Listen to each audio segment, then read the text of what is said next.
Hello guys, kembali lagi di Zoo Official. Jadi gimana nih kabar kalian? Sehat semua kan? Terima kasih ya yang sudah mau meluangkan waktu untuk menonton channel ini. Oh iya, terima kasih juga yang sudah mau like, komen, dan subscribe. Sebelum kita memulai videonya, intro dulu ya guys.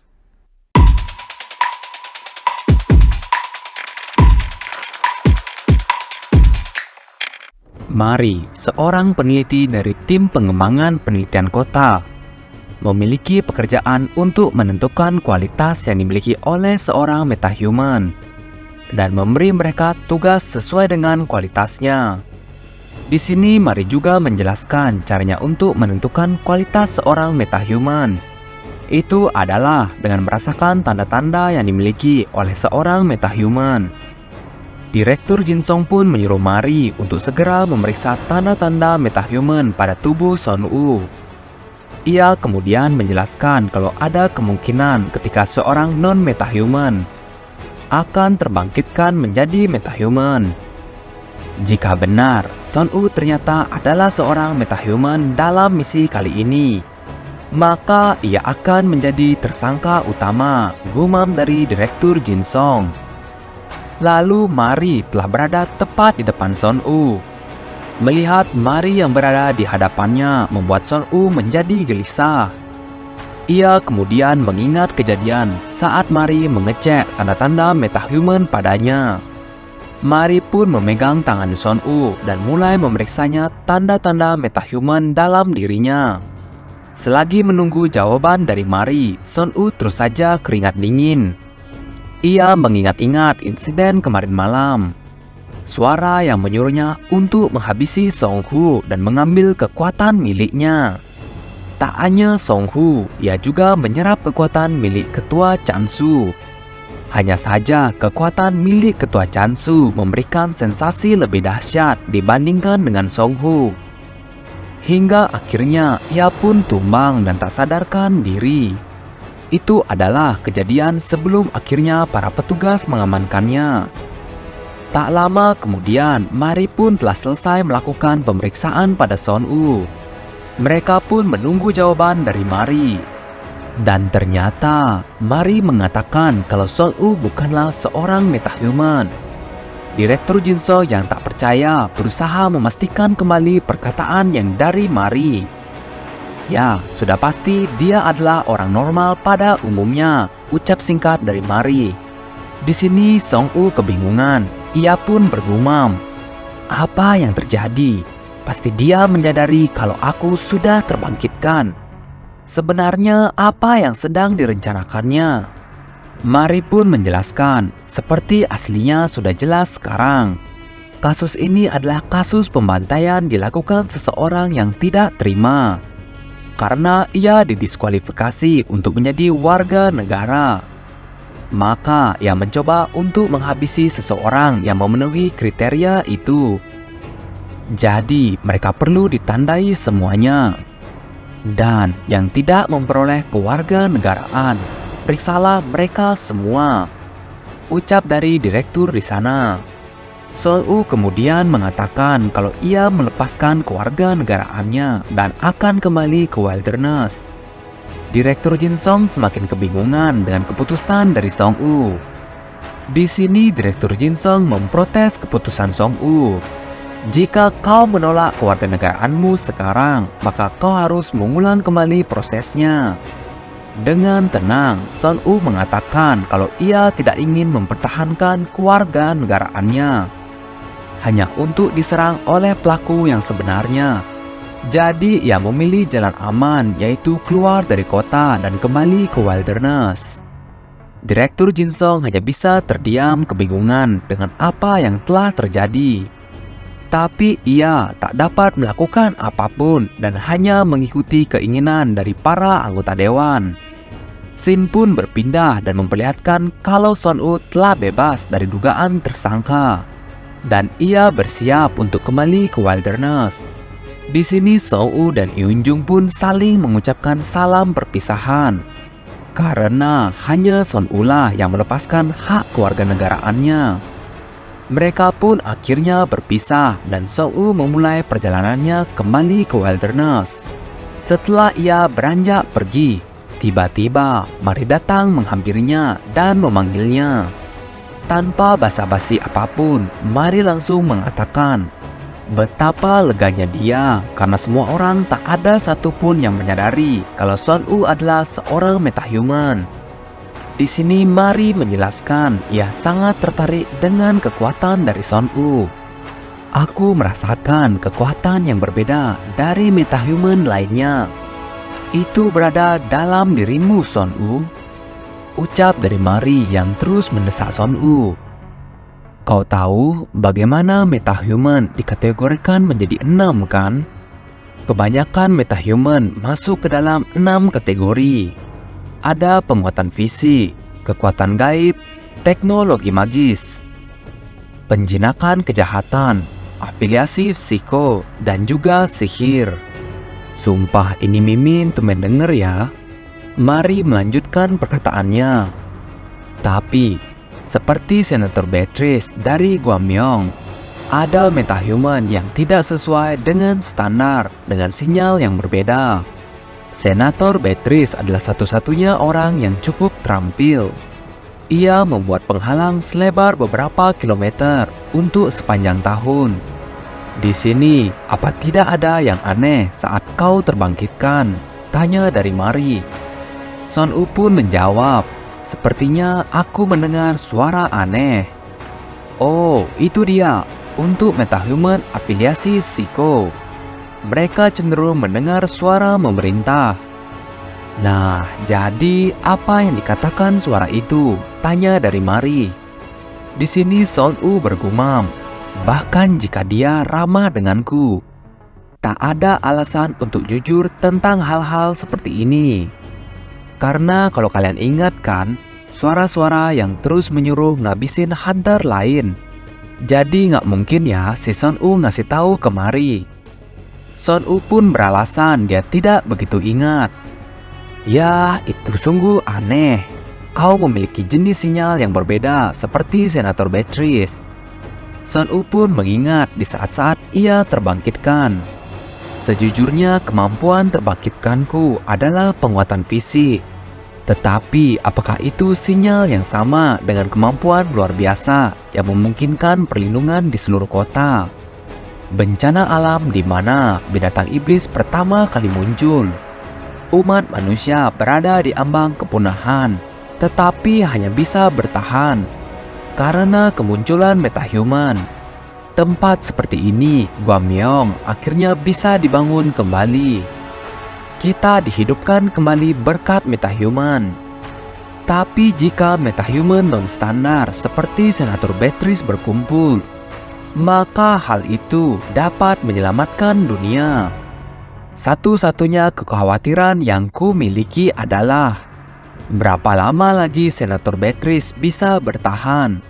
Selama dekade terakhir, dia mengabaikan kesehatannya sendiri. Song-u pun merasa kalau dirinya sedang diawasi oleh Senator Beatrice. Selama ia berbincang-bincang dengan Mari, ia pun segera melihat ke arah Senator Beatrice dengan spontan. Dan benar saja, ternyata dari tadi Senator Beatrice melihat gerak-gerik dari Song-u. Tapi tiba-tiba ia memalingkan pandangannya karena sudah tertangkap basah oleh Song-u. Song-u pun bergumam, apa jangan-jangan dia dari tadi memperhatikanku di saat masuk ke kota? Dan jangan-jangan kejadian yang sebenarnya ia tahu kemarin malam. Tiba-tiba Mari menjabat tangan Song-u. Ia berkata, kau adalah metahuman non-standar dengan potensi besar. Sama seperti Senator Beatrice. Kau akan mengakhiri pertarungan melawan binatang iblis. Dan kau mungkin menyelamatkan umat manusia, ucap dari Mari.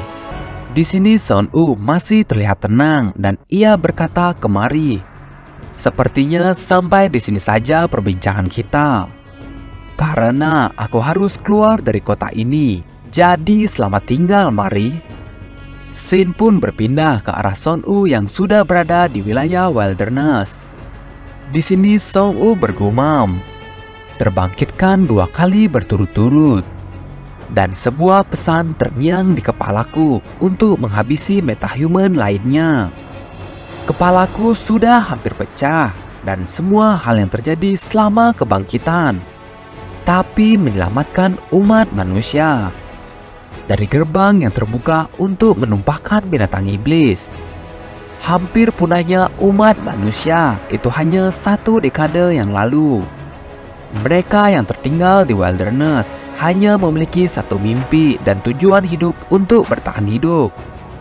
Yang penting bagiku bukanlah sesuatu seperti menyelamatkan umat manusia, tapi lebih mencari cara untuk bertahan hidup kembali di wilderness. Di tempat seperti wilderness, di mana kelangsungan hidup yang terkuat, kau akan dihabisi jika kau tidak tahu sejauh mana kemampuanmu sendiri. Apakah itu untuk binatang iblis ataupun manusia? Oleh karena itu, sebagai metahuman baru, prioritas utamaku untuk mengetahui sejauh mana kemampuan metahumanku. Aku akan menguji kemampuanku di sini, di Mokdong, tempat terbaik untuk menguji kemampuan awakener pemula. Tiba-tiba, Son U menyadari terdapat hal aneh dari arah kirinya. Dan benar saja, di sana terdapat monster yang dari tadi memperhatikan langkah Son U. Dengan cepat, monster itu langsung menerjang ke arah Son U. Di sini Son U dapat menghindari serangan mendadak dari monster itu. Setelah berusaha menghindari serangan demi serangan, Son U pun akhirnya terhimpit. Ia pun terus memutar otaknya. Ia tidak sengaja melihat ke arah gorong-gorong di dekat monster itu. Dengan kekuatan barunya, ia mengaktifkan kekuatan fisik. Son U menggunakan penutup gorong-gorong itu untuk melawan monster anjing. Ternyata Son U di sini masih kesulitan ya untuk mengontrol kekuatannya. Karena dia masih awakener pemula, jadi wajar ya menurut Mimin. Son U yang tak bisa menahan serangan monster itu langsung melempar lempengan besi dan tepat mengenai monster anjing itu. Dengan segudang pengalaman selama hidup di wilderness, Son U pun bersiap memberikan serangan akhir ke arah monster anjing. Nah, di sini untung aja ya MC kita itu pinter dan cekatan. Jadi dia nggak semata-mata gunain otot doang. Hanya dengan 1 serangan, Son U berhasil mengalahkan monster itu dengan mudah. Son U kemudian membedah monster itu. Itu dia inti dengan kualitas baik kelas 16. Ucap dari Son U. Ia mengambil bagian inti yang terdapat di dalam tubuhnya. Tak kehabisan juga akalnya Son U. Ia menggunakan usus monster itu sebagai tempat untuk membawa inti tersebut. Karena aku telah mengalahkan anjing berbisa itu, bukankah ini berarti aku seorang metahuman kelas 16? Ucap Son U pada dirinya sendiri. Ia lalu melanjutkan perjalanannya dan mengelilingi area Mokdong. Ini aneh sekali, di sini sangat sepi, gumam Son U seorang diri. Di tengah perjalanannya, Son U menemukan sebuah bercak cairan merah. Terdapat bercak cairan merah, tapi tak ada satupun mayat yang terlihat. Dan cairan merah ini masih segar. Apakah mereka dihabisi oleh pembunuh? Ucap Son U pada dirinya sendiri. Tiba-tiba terdapat seorang yang berlari melewati Son U. Mengetahui kehadiran seseorang, Son U lalu mengambil senjatanya. Dan ia langsung mengitari area itu. Tapi ternyata yang ia temukan hanyalah sekumpulan anak-anak kecil yang terlihat ketakutan. Apakah kalian survivor yang tinggal di sini? Tanya dari Son U. Son U kemudian menyadari ada seseorang yang berada tepat di belakangnya. Dan langsung saja ia menyerang seseorang itu. Tidak dengan tangan kosong, orang itu juga membawa senjatanya dan berniat untuk menghabisi Son Woo. Untung saja dengan kehebatan skill bertarungnya, Son Woo dapat mengalahkan kroco yang satu ini. Hanya saja orang itu pun mengeluarkan senjata apinya dan berkata kepada Son Woo, "Letakkan senjatamu dan angkat kedua tanganmu di atas kepala. Berbaliklah menghadap ke dinding," ucap orang itu kepada Son Woo. Di sini juga anak-anak kecil itu ternyata mengenal orang itu dengan baik. Son Woo pun menyuruh orang itu untuk meletakkan senjatanya. Ia juga memperkenalkan dirinya sebagai Kim Son Woo dan merupakan bagian dari Note. "Aku tak bermaksud untuk menyakitimu. Aku hanya lewat di area ini," ucap Son Woo. Mendengar Son Woo bagian dari Note, orang itu sedikit terkejut. Dan dengan suara yang membentak, ia mengatakan kalau ia tidak peduli. Ia hanya ingin merampas semua yang Son Woo miliki. "Jadi kau mencoba merampok seseorang metahuman dari Note," ucap Son Woo sedikit mengancam. Orang itu pun semakin gugup setelah mengetahui Son Woo adalah seorang metahuman. Son Woo pun akhirnya menunjukkan kekuatan metahuman dan berkata kepada orang itu, "Aku yakin kau tahu apa Note kan? Dan kau tahu Note itu tidak akan menjarah seseorang. Note hanya menerima permintaan dengan harga yang wajar. Dan jika seseorang melukai Note, Note pasti akan membalaskan dendamnya." Son Woo juga melanjutkan perkataannya, "Selain itu, aku yakin kau tak bisa menembakkan senjata itu. Jika dilihat dari bentuknya, senjata itu tidak menggunakan daya tembak, melainkan energi inti. Jika setiap tembakan menghabiskan inti yang bernilai beberapa hari makanan, kau tak akan bisa menarik pelatu itu dengan sangat mudah. Aku hanya ingin tinggal di tempat yang aman selama beberapa hari ke depan dan akan menghilang setelahnya," ucap Son Woo menjelaskan. Orang itu pun akhirnya menyerah dan percaya akan perkataan Son Woo. Hanya saja sebagai imbalannya, ia meminta Son Woo untuk memberikan semua inti yang baru saja Son Woo peroleh. "Inti-inti itu akan aku gunakan sebagai jaminan hingga hari kamu akan pergi dari tempat ini." Tanpa berpikir panjang, Son Woo pun memberikan sekantung penuh inti-inti itu. Ia juga berkata kalau ia bisa saja mengambilnya kembali dengan mudah. Tiba-tiba dengan cepatnya, orang itu langsung mengisi senjata api dengan sebuah inti dan langsung menembakkan ke arah Son Woo. Teknik itu, teknik yang akan meningkatkan efisiensi energi inti, sehingga satu energi inti dapat digunakan berkali-kali. Itu adalah teknologi sihir, gumam dari Son Woo tak percaya. Orang itu akhirnya kemudian membuka topengnya dan memperkenalkan dirinya. "Namaku adalah Arang, ikutilah aku," ucap dari Arang. Oke, sampai di sini dulu ya cerita kali ini. Penasaran kan dengan kelanjutan ceritanya? Hanya di Zoo Official. See you!